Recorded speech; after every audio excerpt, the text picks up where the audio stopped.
Welcome back to the Now Morning Show and good Friday morning to you if you're just joining us. Of course, we're in the second hour of the Now Morning Show. I am Kimberly D'Souza and we are going to be continuing conversations on the cabinet reshuffle. Right now, I have on the line with me political analyst Dr. Winford James, and we're going to be talking about what's next. So we have the cabinet reshuffle. What can we look forward to? What is going to be happening now that we have these ministers in new ministries? Dr. James, good morning and welcome to the Now Morning Show.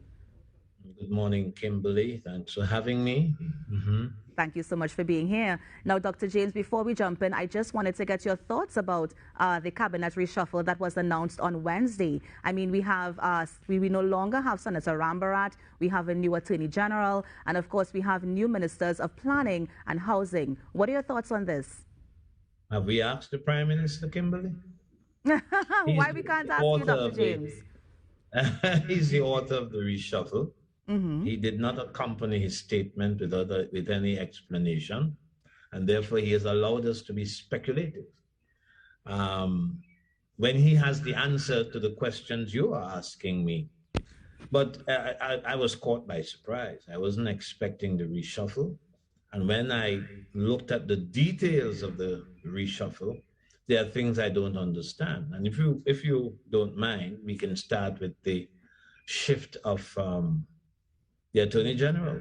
Yes, of course. Alwari was shifted to the Ministry of Local Government. Is that correct? Yes, local government and rural development. And rural development. He was shifted there. But that's a head-scratching move, except we look a little bit deeper for the answer. Faris Alwari, together with Dr. Rowley in 2015, I think it's the first time that the Rowley's government came into office. He and Dr. Rowley formed the government, and then, of course, other ministers were added to the cabinet. Well, those two constitutionally could form the government. And that's what happened. And for the first 5 years, things went hunky-dory. Things went okay. And then we are in the second year of Dr. Rowley's second tenure. And we have him shifting the Attorney General. That must be a demotion. And it's a public demotion. It's more like a public humiliation, because the Attorney General is clearly, that is the Attorney General and his other ministry, the Ministry of Legal Affairs. The guy who holds the seat in those two ministries is somebody that the Constitution values in a way that it does not do in respect of the other ministers. Right? So we have to ask ourselves, why are you publicly humiliating Mr. Faris Alwari? Remember as well that the Attorney General is paid better than any other minister, save and except, of course, the Prime Minister. Yeah? So you take away income from him as well. But it just tells you that that ministry is not to be seen in the same light in terms of importance as the other ministries. Now, Dr. James, as we had the reassignments, though, do you expect to see any more in the upcoming months, or even as we look ahead to the local government elections? If I was caught by surprise this time, I'm sure I will be caught by surprise the next time. I don't know what to expect. All I can say is that things will happen. Things will happen again, but I don't know. I can't predict. I don't know the basis on which the Prime Minister has effected his reshuffle. So I have no guidance except the fact that he has done it, and I think he has done it 3 times. Now, in terms of the political fallout, can we expect anything to happen in the next coming weeks? You mean in relation to the local government election? Of course, as we look ahead to at the end of the year, yes. I don't think that will. It might affect the internal elections of the PNM. I don't see how it can affect the local government elections coming. Local government elections are not particularly influential in the way the country is governed, except, of course, you institute reforms, which this Prime Minister was attempting to do for a large part of his first term and then drop the issue. And now I understand that there is a bill coming to Parliament in relation to, I think, monies, how you spend monies and so on. But no, I don't expect any blow-ups before the local government elections arrive. But I can see some jockeying in the attempt to win positions, save and except, of course, the position of political leader, because Dr. Rowley has signaled, not as clearly as we would like, but he has signaled that he has interest in going on for a third term. I think the reshuffling has sent the message to those hopefuls, those who thought that they would replace him as political leader. They sent a message to them that Dr. Rowley is still in charge, and you know, he wants things to go his way. Now, Dr. James, while you may not be able to pinpoint exactly the reasons for the reshuffling, do you think the THA election had anything to do with what we saw on Wednesday? The reshuffling? Yes. The THA election? Yes. Until you raised the point that I hadn't looked at that angle, but let's look at it now. The opposition in Tobago won 14 out of the 15 seats, right? And replaced the holdover THA, PNM THA. And we now have a new chief secretary, and we have local government elections coming up. I imagine that the opposition party in Trinidad, UNC, and especially as they won the last by-election, might think that just as the PDP or displaced, overthrew the PNM in the House of Assembly election, so they can overthrow the PNM in those municipalities and so on that the PNM controlled.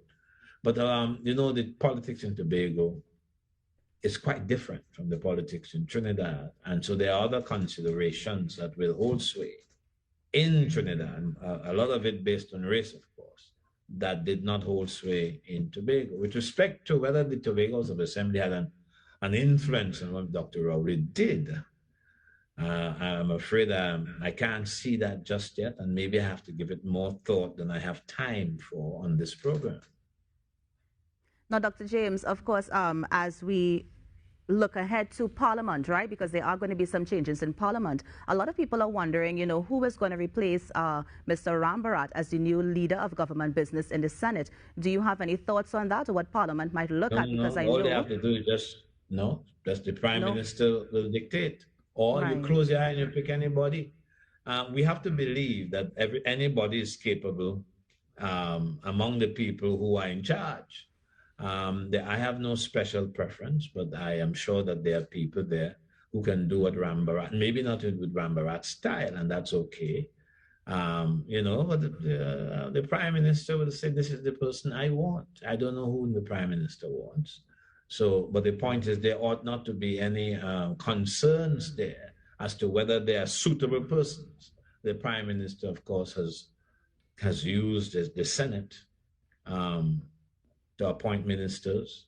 Of course, the leader of government business Senate is different from the leader of government business in the House. Rambarat was in the Senate. There are new people there. I don't know them very well. I imagine any one of them can be selected. So we ought not to be too concerned about who we pick and who we're going to put and so on.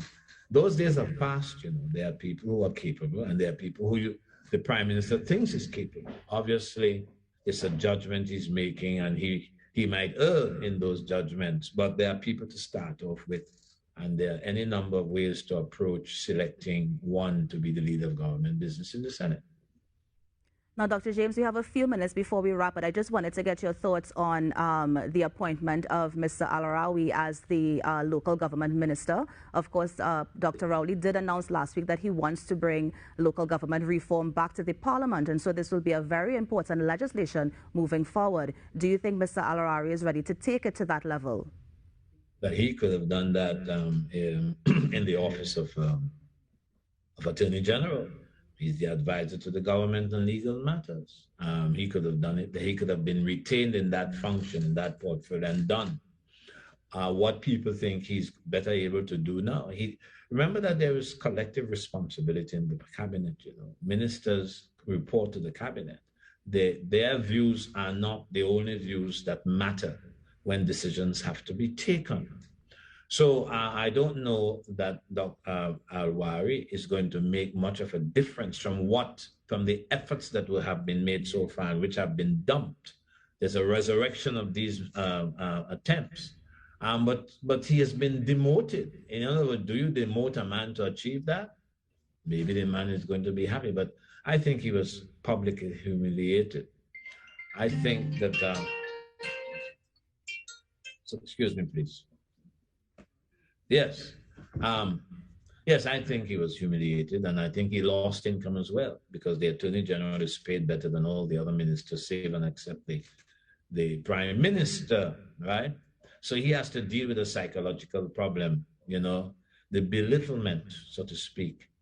All right. Well, Dr. James, thank you so much, Dr. James. Let me thank you so much for weighing in. And I really do hope that you consider the THA question, because I would love to get your thoughts on it. Of course, you also being in Tobago, so I think that will be interesting. But let me thank you so much for joining us here on the Now Morning Show. And I wish you a great weekend. Thank you so much. You're welcome. And that was Dr. Winford James, of course, just telling us, what we can expect moving forward now that we have these reassignments, now that we have one resignation, and what we can look forward to. It's Friday, guys. We're on the Now Morning Show. We're going to take a quick break, and we will be right back. You know what to do. Stay with us. I turn up the fed till it's over.